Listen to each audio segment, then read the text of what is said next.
Nada, a mi chiquita le estoy dando de comer polenta, hervido, eso le doy de comer, o mate cocido, porque no tengo, la verdad no tengo, usted mismo ve, se me moja todo porque no tengo con qué me dan una casilla, nadie me da una casilla, pero siempre han prometido, sí, me han anotado todo, pero no me han dado nada, nunca, a mucha gente, a la señora que está ahí, a toda ella, doña Mariela, usted también venga después. Tengo una cosa, no sé, mi hermana a mí me dice, andate al médico, todo, porque está muy mal, está flaca, está todo, pero sabe que yo, es una cosa que yo ya no aguanto más, porque la situación como está, que no hay trabajo, y que yo no tenga que darle de comer a mi hijo, a mí me duele un montón.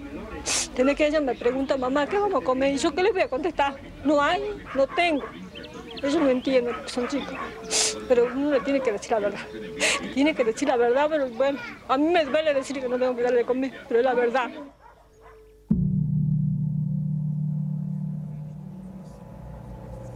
La mafiocracia une empresarios con políticos y magistrados, traficantes con funcionarios, sindicalistas y comunicadores. Fueron tan hondas las complicidades como hipócrita su accionar. Sí, yo presidí la comisión de lavado de dinero que mostró de qué manera todo el dinero negro proveniente de narcotráfico, corrupción y evasión era sacado de Argentina. Iba por empresas máscaras, básicamente constituidas en Uruguay, por eso el sistema uruguayo era de alguna manera el brazo ejecutor de la salida, de ahí una banca de corresponsalía en Estados Unidos o en Suiza. Sí, nosotros investigamos al Citibank, investigamos al Credit Suisse, al Dresdner Bank, al JP Morgan. Es decir, ellos tenían en Argentina el centro de sus operaciones sucias, a través del Citibank, el Banco República y el Federal Bank de Moneta. Llegó a manejar el 60% de los medios de comunicación social de la Argentina. Además, de los medios de comunicación, por ejemplo, canales por cable, Telefe, Azul Televisión, Radio Continental, Editorial Atlántida, torneos de competencias y distintos canales por cable al interior, Cablevisión, además de ser el controlante del paquete accionario de Telefónica de Argentina. Así que no solamente eran los medios de comunicación, sino las telecomunicaciones en Argentina. Obviamente con una fuerte llegada al poder político y sobre todo a la Suprema Corte. Recordemos el famoso fallo de la Suprema Corte para habilitar el rebalanceo de tarifas telefónicas que benefició a Telecom y a Telefónica de la competencia internacional. Y que sospechosamente en esta investigación que realizamos en Estados Unidos, uno de los miembros de la Corte, el primo hermano del abogado de Moneta, terminó con un depósito de $800.000 hecho en el Citibank de Nueva York. ¿En cuánto se calcula el vaciamiento o el giro por las comisiones de las privatizaciones? Entre 5.000 y 10.000 millones de dólares. ¿Y quiénes son los responsables? Hay tres personajes centrales, Cavallo, Menem y Cohen. Es decir, en el periodo de los últimos 10 años. Y un banco lavador, el Banco General de Negocios. Ahora, también detectamos nosotros coimas pagadas al gobierno de Alfonsín, básicamente al Banco Central de la República Argentina, por parte del BCCI, un banco lavador de narcotráfico que después financió el 80% de la campaña de Menem. Queda clara la complicidad entre la clase política, el narcotráfico y finalmente la política también de exacción. El saqueo de fondos públicos a través de retornos y sobreprecios fue norma en las contrataciones del Estado. Se calcula que más de un 20% de la inversión pública se diluyó en comisiones. El ministro Manzano, aludiendo al presidente, diría: robo para la corona.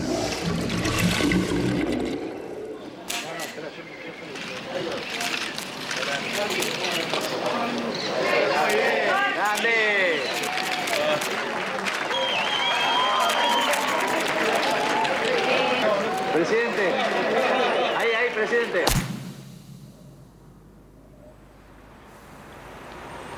Uno de los mayores focos de corrupción fue el PAMI, Obra Social de los Jubilados. La oscura trama delictiva de contrataciones con empresas pertenecientes a funcionarios sobrevivió varios gobiernos.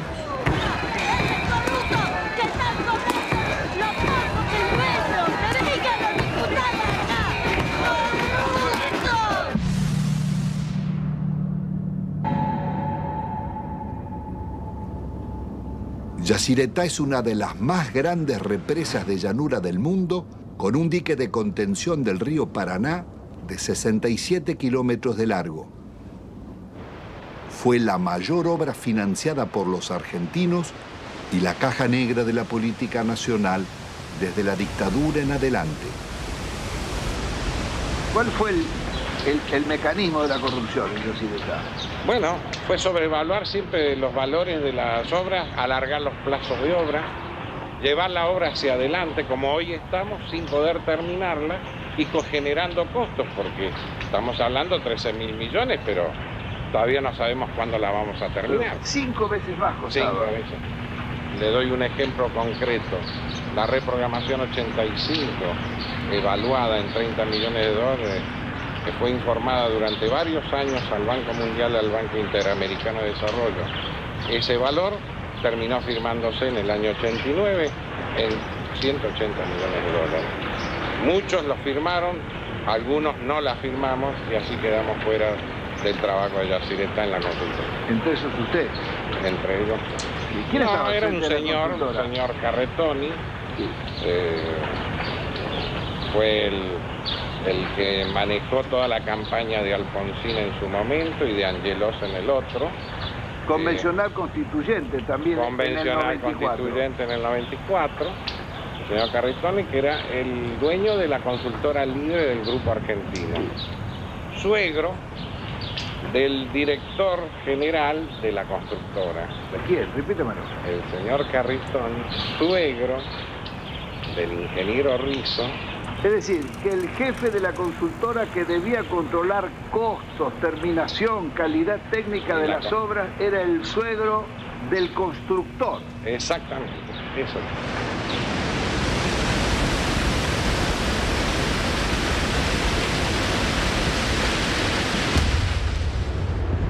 La Argentina enviaba armas rumbo a Ecuador en guerra con Perú, en momentos en que la Argentina era garante de la paz entre Ecuador y Perú. Violábamos también con armas hacia Croacia y hacia Bosnia, violábamos la disposición de Naciones Unidas para esta maniobra, fabricaciones militares, conducción del ejército argentino, fábrica militar de Río Tercero, por donde pasaron la mayor cantidad de armas que venían desde el norte argentino con zona liberada. ¿Qué se hizo? Se voló la fábrica militar de Río Tercero con 7 muertos argentinos. Después de marzo del 95, era menester hacer desaparecer todos los rastros, entre ellos los documentos, los inventarios y todas las huellas que podían demostrar de que aquello no fue una casualidad, sino fue una clara intencionalidad al servicio del encubrimiento. ¿Quiénes componían esa banda para la asociación ilícita? Califican como jefe de la asociación ilícita a un expresidente de la República, Carlos Saúl Menem. La lista no es aquí terminante, ¿no? Hay muchos más, pero hay también algunas circunstancias como estas. Los suicidios, muertes accidentales. Se cae un helicóptero enfrente al hipódromo argentino en el campo de polo, donde muere uno de los hombres claves. Se suicida con mano invertida el capitán Estrada, hombre que ha formado parte de las bandas del terror en los tiempos horrorosos en la República Argentina. En este cuadro, lo que hoy falta investigar es dónde está la plata que se robaron. Carlos Menem, su cuñado Emir Yoma, Cavallo y otros involucrados en la causa del contrabando de armas serían arrestados.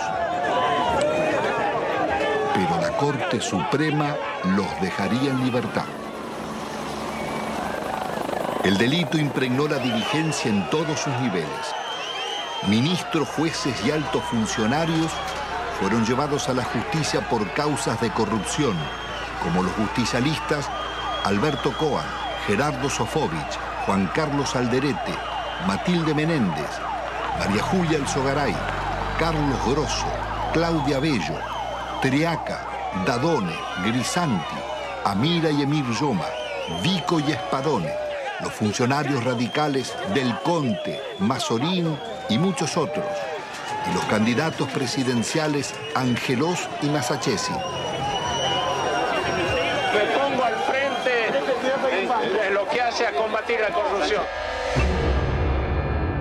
Las anteriores amenazas se referían a una causa por exportaciones de oro, donde se generaron aparentemente créditos fiscales ficticios.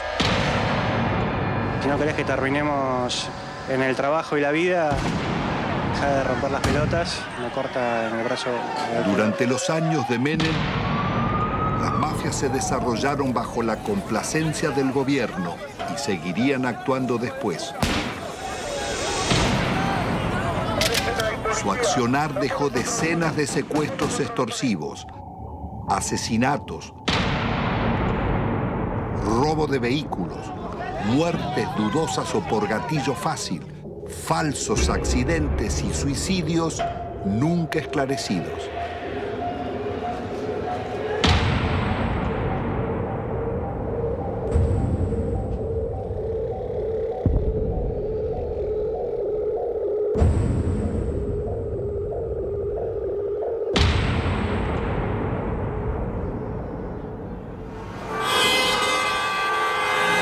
En la Argentina de los grupos mafiosos, la campaña mediática de la Alianza promete trabajo y lucha contra la corrupción, respetando el modelo económico y la deuda externa. Integrada por el Partido Radical y el Frente de Centroizquierda Frepaso, propone investigar a funcionarios, pero sin tocar la macrocorrupción de las privatizaciones ni el despojo financiero del país. Fernando de la Rúa y Carlos Álvarez derrotan al candidato justicialista Eduardo Duhalde. El nuevo gobierno continuará con las políticas recesivas del Fondo Monetario. ¡De la Rúa! ¡Arriba de la Rúa! Una vez más, el mandato de la ciudadanía será traicionado. Rebaja de salarios públicos y aumento de impuestos.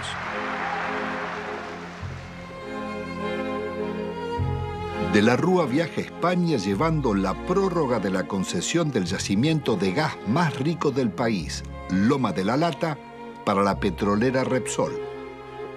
Una riqueza de 50.000 millones de dólares que es entregada, violando la ley, por solo 300 millones. El gobierno soborna al Senado para votar la ley de flexibilización laboral. El vicepresidente Álvarez no cuestiona la ley, sino el soborno, y pide investigar. Presento mi renuncia indeclinable al cargo de vicepresidente de la Nación, para no perjudicar al presidente ni alterar la vida institucional. Álvarez abandona a sus votantes y promueve el regreso de Cavallo.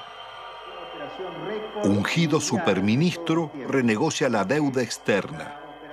La operación llamada Megacanje es otra gran estafa que le costará al país 55.000 millones de dólares. El milagro argentino terminó en una catástrofe social. Los planes de Cavallo liquidaron a la clase media, hicieron más ricos a los ricos y más pobres a los pobres. El 60% de la renta quedaba en manos del 10% más rico.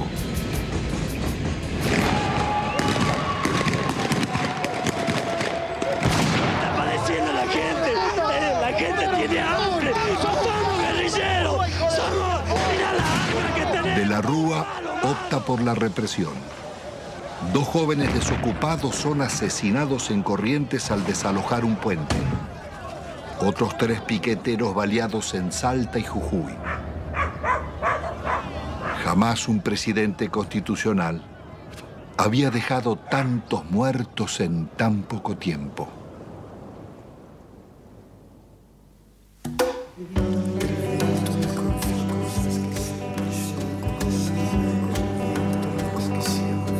El viento me confió cosas que siempre llevo conmigo. Me dijo que recordaba un barrilete y 3 niños. Que el sauce estaba muy débil, que en realidad él no quiso. Que fue uno de esos días que todo es un estropicio.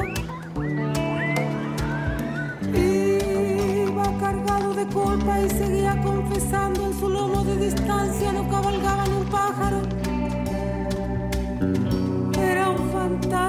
viento un alma en pena penando, y en ese telar de angustias tejió sus babas el diablo. Aquí se pudo prever con exactitud qué iba a pasar luego de cada ajuste económico que existía en el país. Los famosos ajustes, estos desde la época de Alfonsín, de Menem y demás, cada ajuste significaba la irrupción en el hospital de una cantidad enorme de desnutridos, de niños desnutridos y de sus familias. Entonces era como decirse uno a otro, mirá, esperemos, todos 3 meses hay que preparar cama. Veía una cantidad impresionante de chicos desnutridos. Hasta que nos hartamos y en el año 82 salimos a la calle e hicimos un gran movimiento que salió en todos los diarios y que interesó a todo el país. Pero la política siguió, la política del ajuste. Cada ajuste era una puñalada en el corazón para un médico que venía aquí porque sabía que después de ese ajuste, 3, 4, 5, 6 meses más, los chicos que nacían en ese periodo no iban a comer. Entonces íbamos a tener esta cantidad de chicos y de ahí nació este documento que nosotros hicimos hace poco que dice, otros toman las decisiones, nosotros lo vemos morir. Pero resulta que cuando nosotros empezamos a leer, traducíamos bibliografía del inglés. Entonces nosotros veíamos cómo se solucionaba, cómo le arreglábamos los líquidos, cómo le arreglábamos las sales, cómo le arreglábamos las proteínas. Y después ya, viendo que cada vez era más y que nos sobrepasaba, empezamos a leer otras cosas. Hasta llegamos a leer un libro argentino, Juan P. Garrahan, no sé si le suena. Dice, la desnutrición no es una enfermedad socioeconómica y cultural que se soluciona poniendo a trabajar a todos los factores de la nación. Nos dice que le vamos a dar alimento, que le vamos a todos los factores de la nación. Y ahí explotó todo, ahí ya nos dimos cuenta. ¿Qué hacemos nosotros con el desnutrido mandándolo a la casa? ¿Qué hace la nación? Claro, le damos un enfoque cientificista. Claro. Pero este último año fue una explosión atómica. Nosotros teníamos 18% de chicos desnutridos en el hospital, pasó a prácticamente el 80% de chicos desnutridos en el hospital.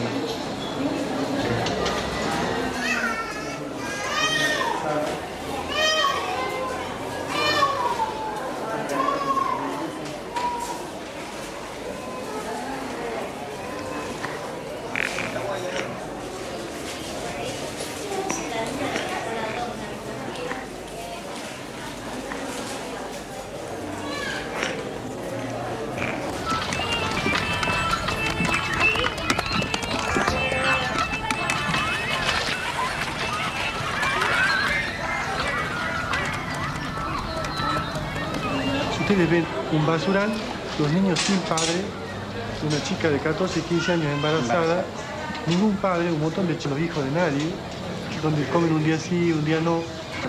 Y yo les digo a esa chica que tiene 14, 15 años, mira, dale a tu nene para que la diarrea, pollito, polenta, lechecita, agua limpita.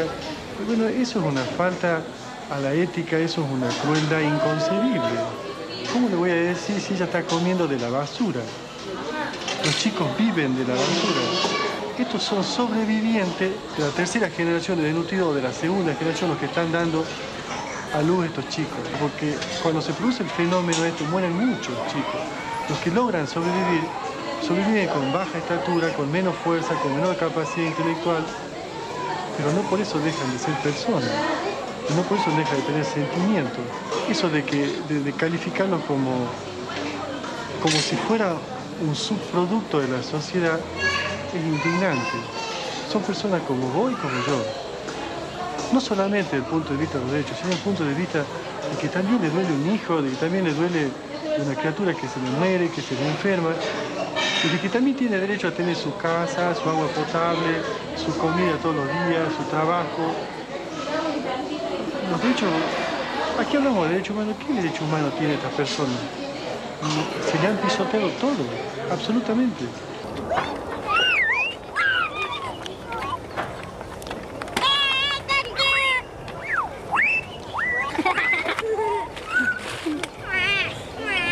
La idea que yo percibo es de que algún sector de la sociedad se está queriendo deshacer de estas personas. Y restan a ese sector de la sociedad. ¿Y cuál es ese sector de la sociedad? Está identificado, el que se llevó todo. 90% de indigentes, 10% que lo tienen todo. No sé qué modelo, esto no es un modelo, esto es una cosa que yo tengo 54 años y es siempre lo mismo. La historia es ajustemos. El que vino no sabía ajustar y sigamos ajustando. Y se cagan todo. Y los chicos se los va corriendo como de la mesa y caen abajo y no comen nada. Lo que no se quiere ver del país, que es la gente que nace, vive y muere sin documentos, sin estar registrada, la otra Argentina, la oculta, con los que están incluidos y los excluidos. Porque con los excluidos ya no nos interesa ni rescatarlo, que no se reproduzcan, ponerle DIU, esterilizarlo, sacarlo de circulación. Todavía nadie se animó a decir no mostrarlo.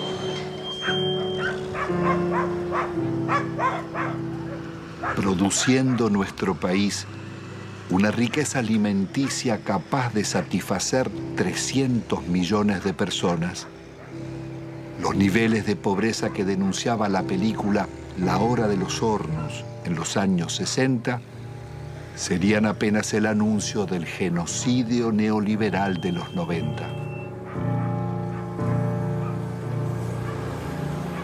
De enfermedades curables o desnutrición, mueren cada día en Argentina 55 niños, 35 jóvenes y adultos, 10 mayores. Un promedio de 35.000 personas por año.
El país era presentado al mundo como el modelo a seguir. El Fondo Monetario homenajeaba a Menem en Washington por el milagro argentino. Presidente, esta foto para mí va a ser estupenda para mí. Para mí también. Mi popularidad, la suya no sé. No sé, vamos bien, no sé. Me parece que ya le dije que una foto con el diablo siempre es peligrosa. No, por favor. La responsabilidad de nuestros gobernantes en el genocidio social no exime a los organismos internacionales ni a sus mandantes, Estados Unidos y Europa, ni a las injustas relaciones comerciales del norte con el sur. Los programas económicos neorracistas que dieron grandes beneficios a costa de segregar y producir la muerte prematura de millones de personas son crímenes de lesa humanidad en tiempos de paz. Sus autores y ejecutores no pueden gozar de impunidad.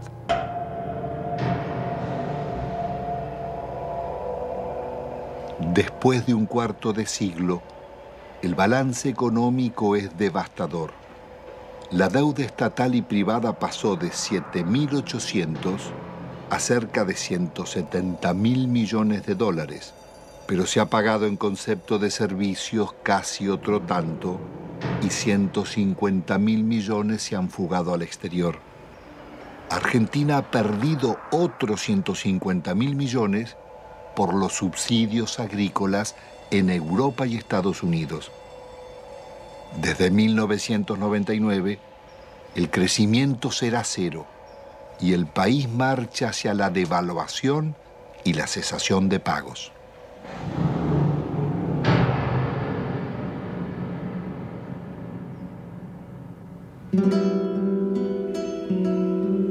Al terminar esta memoria, quizás quede el sentimiento que la realidad no puede cambiarse, o que los responsables del saqueo son los triunfadores y nosotros los derrotados. Pero la realidad fue distinta. Ni la dictadura, ni Menem, ni de la Rúa consolidaron sus proyectos, ni los bienes concesionados se perdieron para siempre, porque pueden recuperarse.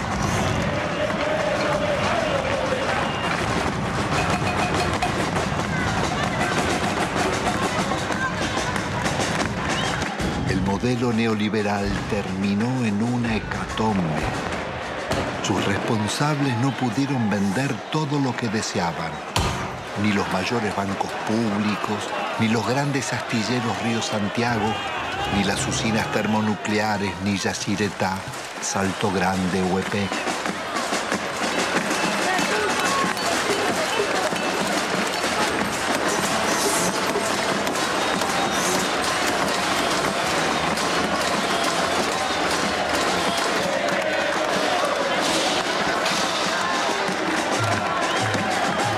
Menem y de la Rúa tampoco pudieron imponer la salida represiva, ni acallar las marchas del silencio ante los crímenes mafiosos y el gatillo fácil, ni frenar la permanente acción de las madres, abuelas e hijos de desaparecidos.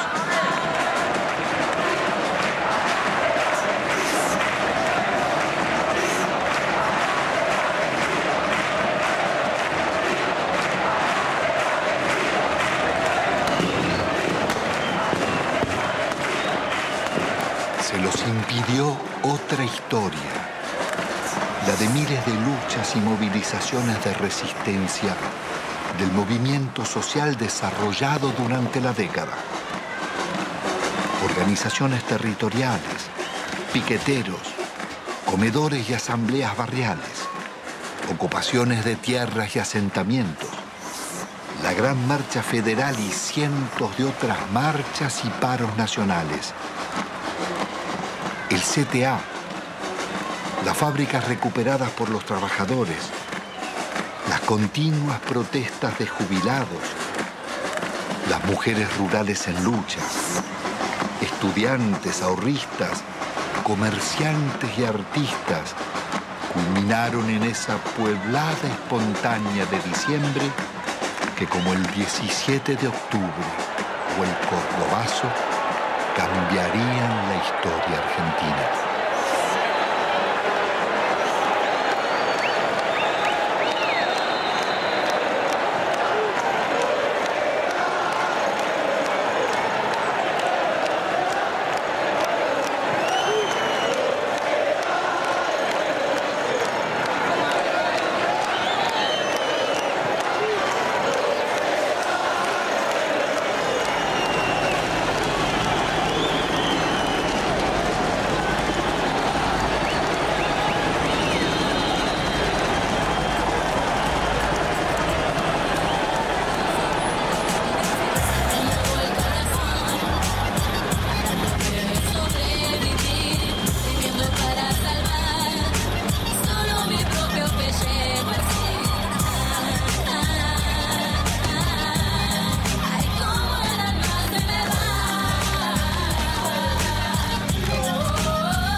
Son tiempos en que los métodos de aniquilación no son los mismos. Ya no nos desaparecen, ahora lo hacemos nosotros mismos, dándonos pequeños espacios de expresión sin respuesta, volviéndonos una protesta que a nadie molesta, como esta, domesticados como leones de circo, neutralizados, paralizados. Pero ¿qué nos pasa? Que no nos despertamos, vamos al carajo. Yo me bajo, en la Argentina no hay trabajo, la dignidad humana va cayendo cada vez más bajo, no hay atajo, y esto ya se derrumba, y esto pende de un hilo. Ni siquiera notamos la diferencia entre estar muerto vivo, digo, sigo, señores, no me dedico a cerrar el hocico, pero tampoco vocifero los miedos que por ahí andan como roedores. Ellos no son los vencedores, traigo mi tambor para que te incorpores. ¿A dónde están esos que dicen tener tantos cojones? ¿Cómo estás de nuevo?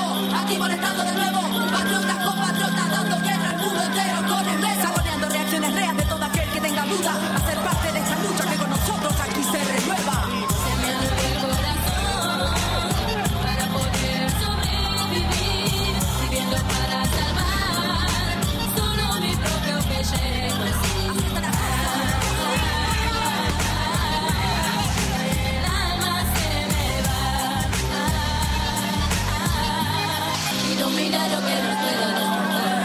Pido un milagro para nosotros, la gente. Yo digo que no hay que